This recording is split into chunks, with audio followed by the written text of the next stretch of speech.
Thank you very much for joining us once again on this exciting and informative program. My name is Robert Tafumane. We are live streaming from SlyMedia to various social media platforms. What you have to do is just to like our Facebook page so that every time we go live on air, you'll never miss some of these. Remember also to share, and if anything is happening in your community and you think it's newsworthy, get in touch via our inbox and our producers will be in touch with you and will come and cover that event. Nasi tati ayo regai timboenda kuwedza Mashonaland East Province tinotaura namuzvare Nensi Mazivise vange vari member yebato MDC Movement for Democratic Change Trangirai. Avo vati aiwa regai ndichisiyana nezvebato iri rinopikisa ndiende kubato rezvematongero enyika riri kutungamirwa naPresident Emerson Mnangagwa. Asi tisati tasvika panyaya iyo regai timbonzwa kuti muzvare ava vakamira sei munyaya dzezvematongero enyika. Vanzvadzi makadi ndiri pangu makadiwo mukoma. Tinowanzonzwa nyaya dzekuti madzimai kupinda mune zvematongero enyika haadi.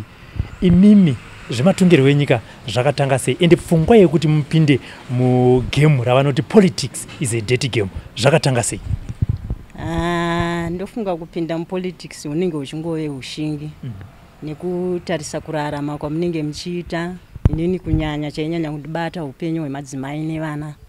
Saka mudzimai kana asina chekuita pamusha zvinoreva kuti upenyu hunorema. Kunyange baba vachienda kubasa mudzimai anofanira kuwana chekuita. Saka chekuita achichinjike mumba nekungoti iwe uri mudzimai uri mumba. Tinochinja kuburikidza nepolitics nekuti ndo inenge iri government yedu. Saka mukurarama kwandakaita ndakazojoina politics pafomwa MDC 1990. Inini ndakatanga nekutora kadhi rangu musi wa 18 October 1999. Yes man. Ndo pandikatora kadhi rangu. So ndatora kadhi iroro andina kuziva kuti ndichatozove mupolitician fanike zvandakaita izvi. Tudzokere baba makatorera kuno kumaruzevha here kuwedza kana kuti makatorera kuri kuHarare? Kuwedza zvakanga zvisati zvanyatsoveko. Okay. Pane zvaingoitika ichitanga vanhu vaingofamba vachiita kunge vari kuparidza.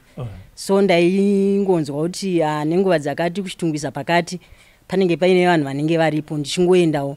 Saka ndakangofarira zvavakanga vachitaura ndobva ndasvika pakutora kadhi. Okay.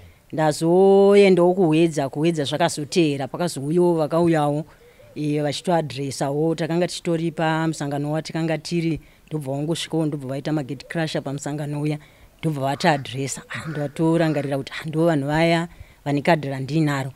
Ndokutotanga kwandikaita musangano. So musangano uchitanga wakanga uchityisa zvekuti pakanga pasina munhu anonzi unofanira kuita chair lady kana kuti unofanira kuita chii.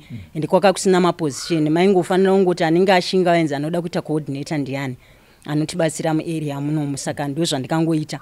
Ndakangosimuka kuita coordinator. So ndaita coordinator takafamba kusvika tapinda mu2000 taenda kuelection. Ndo pandikazotanga pakatangwa MDC kuti iite ma structure. Taita ma structure ndakaita secretary we district. Apa pesa apa ndakandiri coordinator ndobva ndambonzi itai secretary asi zvakanga zvinetsa nekuti zvigaro zvakanga zvisinganyatsokwana kuti zvigaro. So ndaita secretary we district. Ndakagara ndiri pa secretary we district 5 years ndiripo. Ndobva ndazobva ndobva ndaenda ku province ndakatanga ndiri treasurer. Treasurer ndakangogara zvishoma shoma. Ndobva ndazoita secretary we women's assembly. Secretary we women's assembly ndofunga ndakaita 15 years ndiripo. Ndaita 15 years ndiripo. Takashanda zvakanyanyisa. Nyange zvakanga zvakarema politics dzinorema. Pane nguva yadzinorema zvokuti kana usina kushinga unopedzisira kuti kokudziregera dzinei. Ende dzimwe dzenguva kunyange nehama dzinenge dzakutowo paunosangana nematambudziko kwezvo ndezvipi zvamunenge muchiita. Asi semunhu wemudzimai unenge wakangoshingirira kuti chinoitwa nevarume inini handigoni kutadza kuchiita. Saka ndokushinga kunenge kuchingoripo ungoti chinonzi chevarume chinenge chiri tinozvigona izvi even isusu tiri vakadzi. Saka ndadaro izvoso takazoita chair lady ndonga ndani chair lady ndakazoita patikatanga nyaya yejudgment ndopandikaita chair lady pesa pana ndiri secretary. Saka ndo history yangu muchidimbu yandingati ndo mafambiro andakaita kusvika pauchair lady pandiri. Ndinyatsoona vakawanda vanopinda kubato rinopikisa vanowanzoda kutora zvigaro zviri urban centers, asi ndiri kuona mimi makazvipira kuti ayo regai nditore chigaro chekumaruzevha. Kunove zvakare kwakawanda vatsigiri vebato riri kutonga rezanu PF.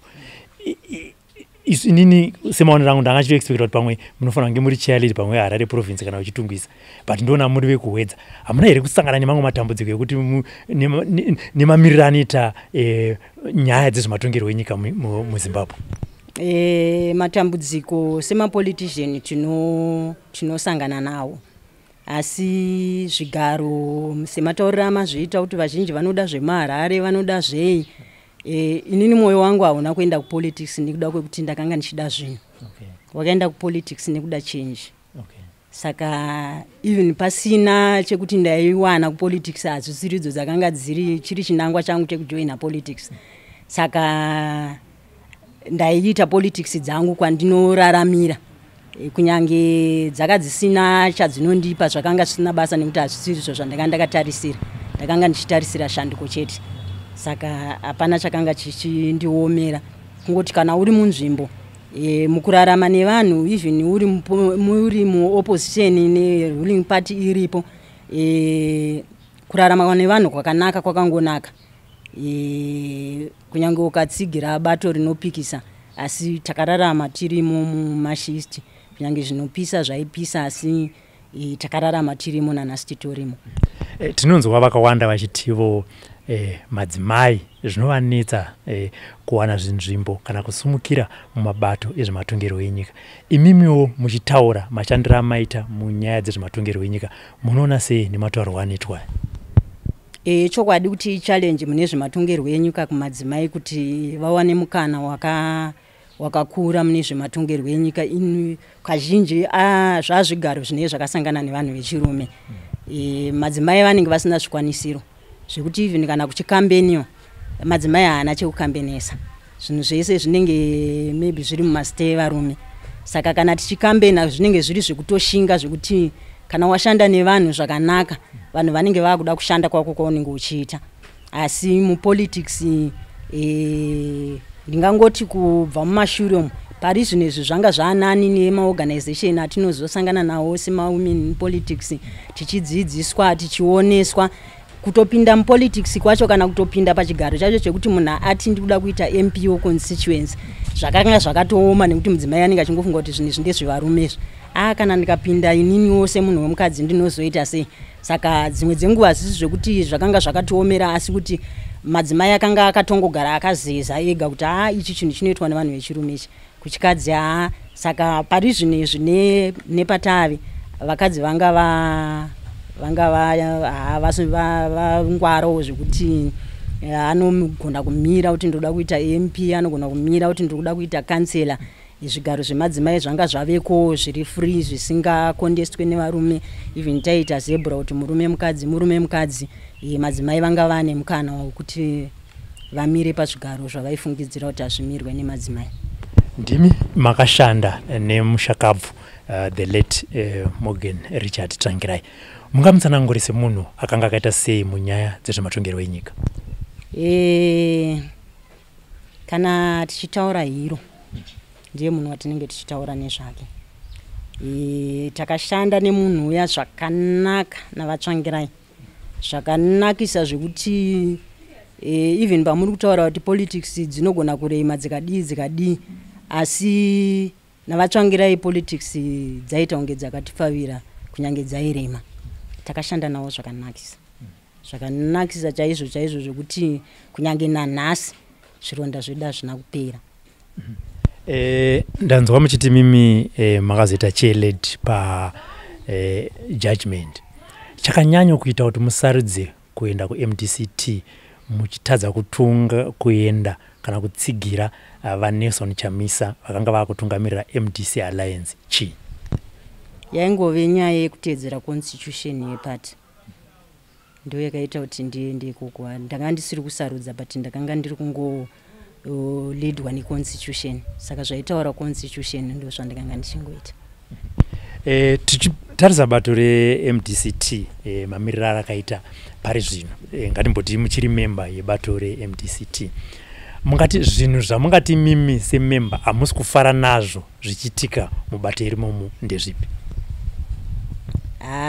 Kusangofara kwandakaita nebato ndekwekungopisana kwakaita vanhu kuti uku vamwe vakuku vamwe vakuku, nekuti kana muchiita chinhu munokura nekuramba vanhu makabatana muri pamwe chete, asi mukaparadzana zvinoreva kuti chinhu ichocho chinenge chakuparara.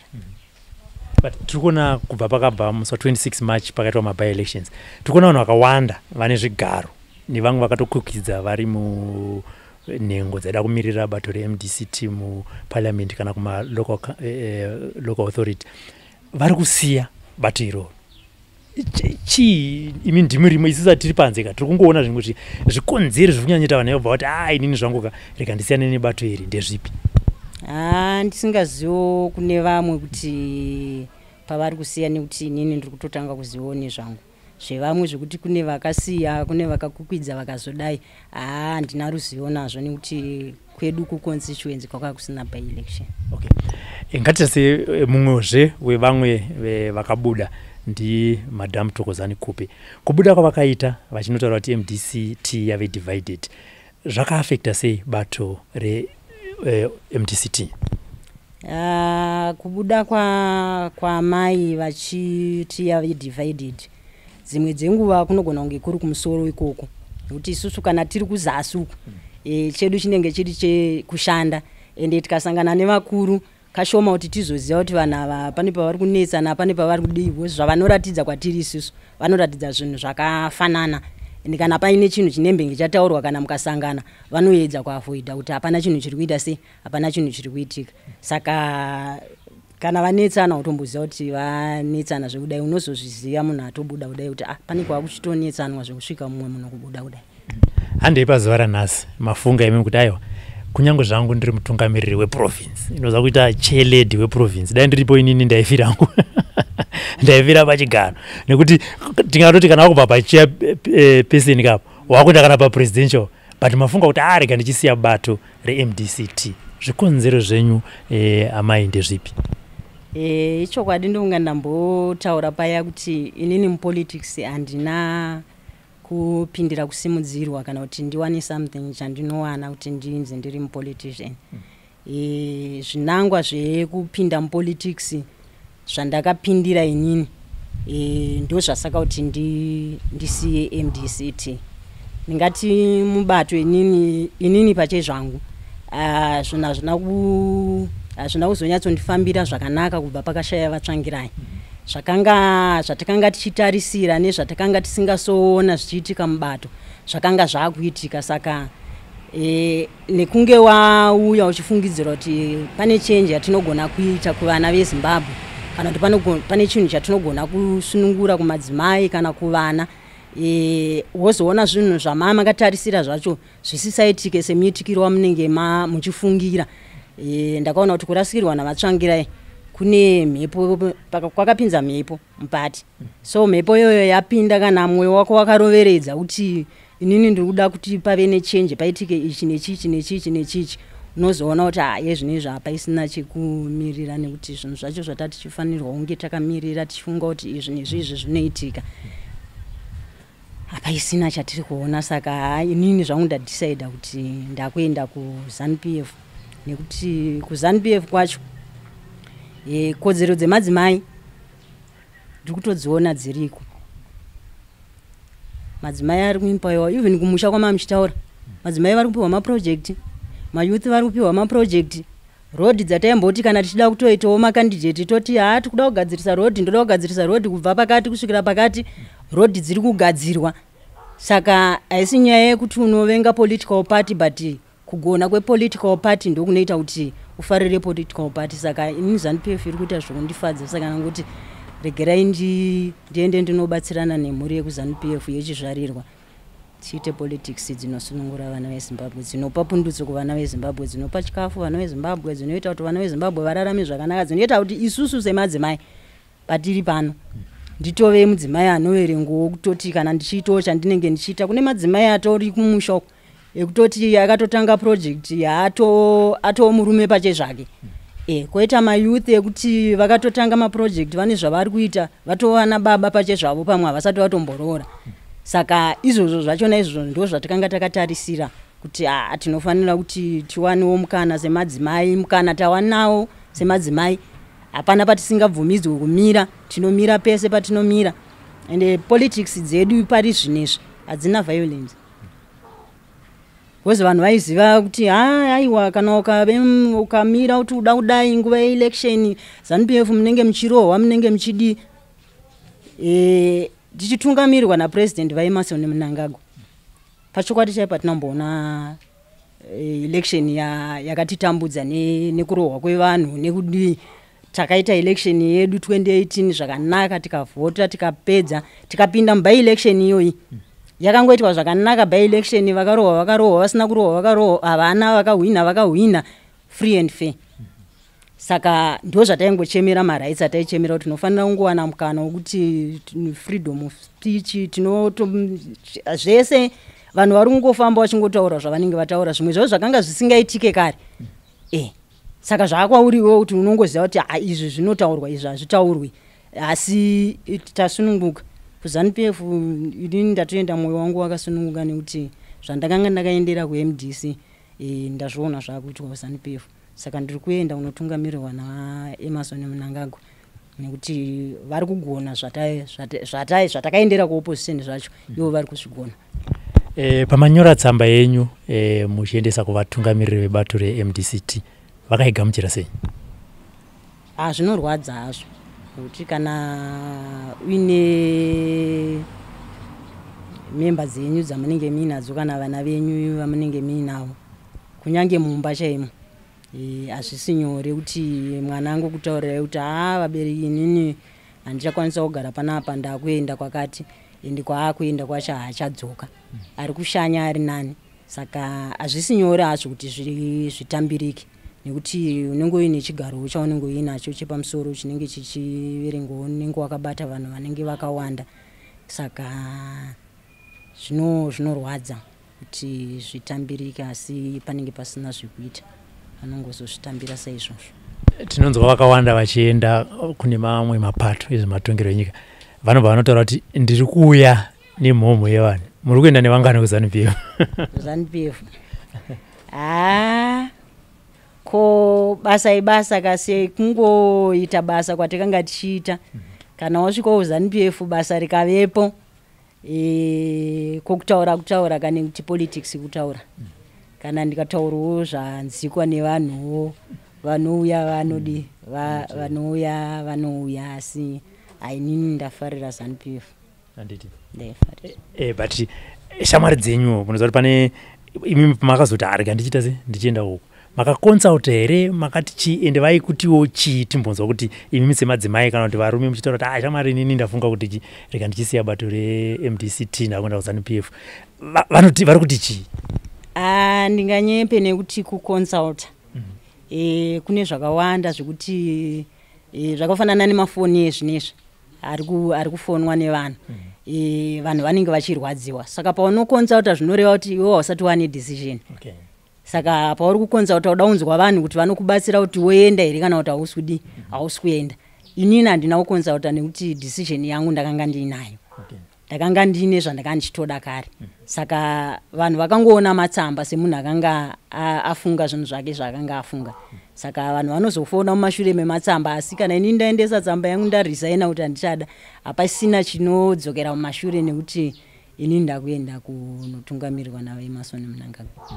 Ngatiti mapiwa mukana parali yeZANU-PF yekutanga, manzi amai mazivise taurai kuvanhu veZANU-PF, mashoko enyu amungaudze vatsigiri vebato vanenge vakagara pasi vapo ndeyekuti chii? Mashoko emharidzo anouya wawepo. vacho wemaridzi zvakafanana nekunge uri muparidzi.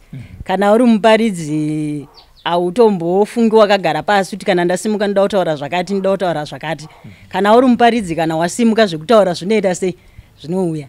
Saka kana pasimukwa wapuwa mukana wakusimuka zvekutaura zvinouya pastage. Tichitarisa mabudiro akaita maby election pasarudzo dza 26 March, bato reMDCT harina kuperforma as it was expected nevanhu vakawanda. Akanga ari mafigures akanga ari mashoma shoma.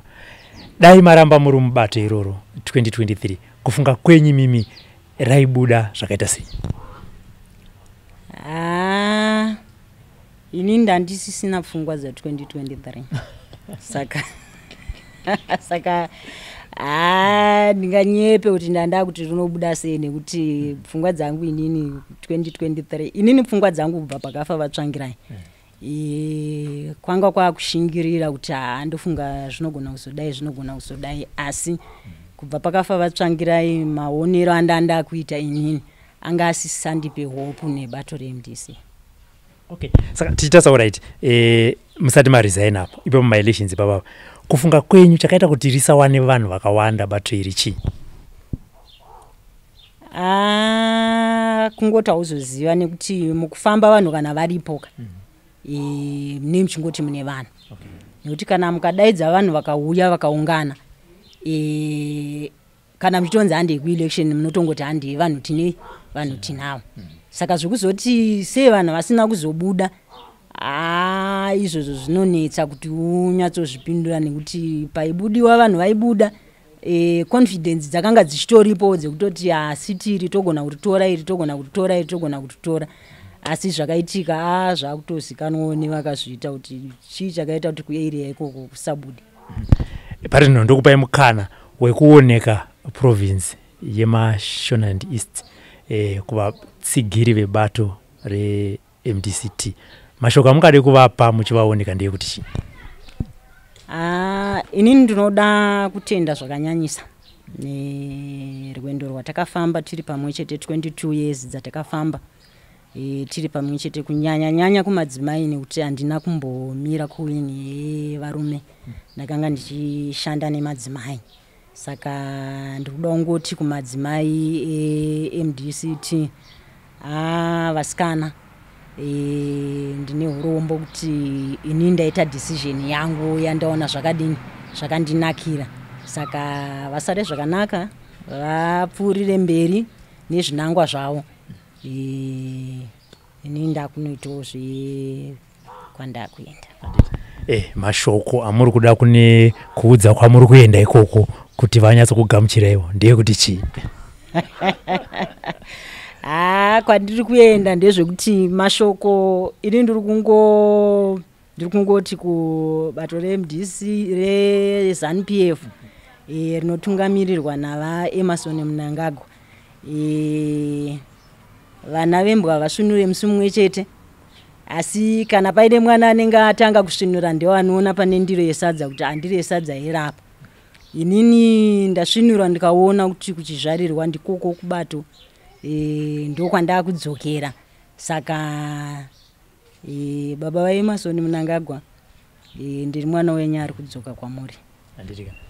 Ayo mazvinzwira vanhu kuita nezvematongero enyika. Muzvare mazivise vati aiwa inini ndafamba for 22 years nebato rinopikisa reMDCT, asi yasvika nguva yekuti aiwa regai ndichidzokera kuZANU PF. Vaonekawo zvakare vanhu vavaishanda navo vakatiwo kubato reZANU PF ndigamuchirei ini ndadzoka kumusha. Hanzi vana vembwa havasvinure musi mumwe chete.